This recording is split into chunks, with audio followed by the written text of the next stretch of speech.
పితామహ పత్రిజీకి ఆత్మాభివందనాలండి. నా పేరు భారతి. అందరికీ నమస్కారం. ఒక చిన్న పల్లెటూరు.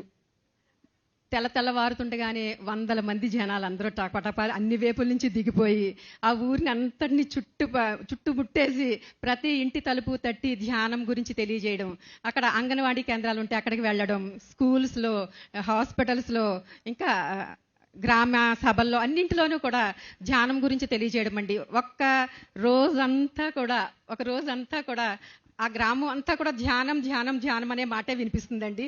మరి ఇంత అద్భుతంగా ఇలా చేయడం వల్ల ప్రతి గ్రామం నుంచి కూడా ఒక్క వారానికి 30 మంది ధ్యానుల్లో వస్తున్నారండి ఈ ధ్యాన మార్గంలోకి.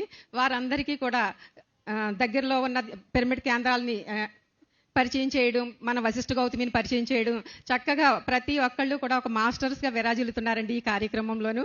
అంతేకాకుండా ప్రతి ఒక్కళ్ళు కూడా అంటే కొత్తగా వచ్చే వాళ్ళకి మనం భక్తి మార్గంలో ఉన్నప్పుడు ఎట్లా ఉండేదంటే ఒక టెంపుల్కి వెళ్ళి 5 నిమిషాల్లో దర్శనం చేసుకొచ్చేయడం, లేకపోతే బాగా రష్ ఉందనుకో అమ్మో ఎంత రష్గా ఉందో అంటూ ఇసుక్కుంటూ ఉండడం.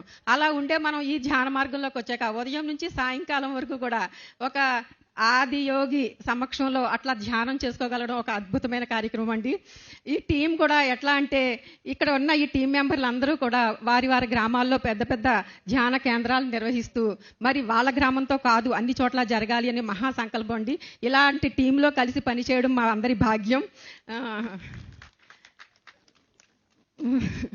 మరి ఇంత అద్భుతంగా జరుగుతున్న ఈ కార్యక్రమాన్ని ఇలా డాక్యుమెంట్ రూపంలో ఇట్లా మాకు అందించి నిజంగా చూసుకుంటే చాలా ఆనందం వేసిందండి. మన వశిష్ఠ గౌతమి టీంకి, సోరారెడ్డి గారికి, మన నటరాజ్కి థ్యాంక్ యూ వెరీ మచ్. ఆసక్తి ఉన్న వాళ్ళందరూ కూడా ప్రతి సోమవారం కూడా మీరు కూడా అందరూ రావాలి, ఈ కార్యక్రమంలో పాల్గొనాలి అని కోరుకుంటున్నామండి. Thank you very much.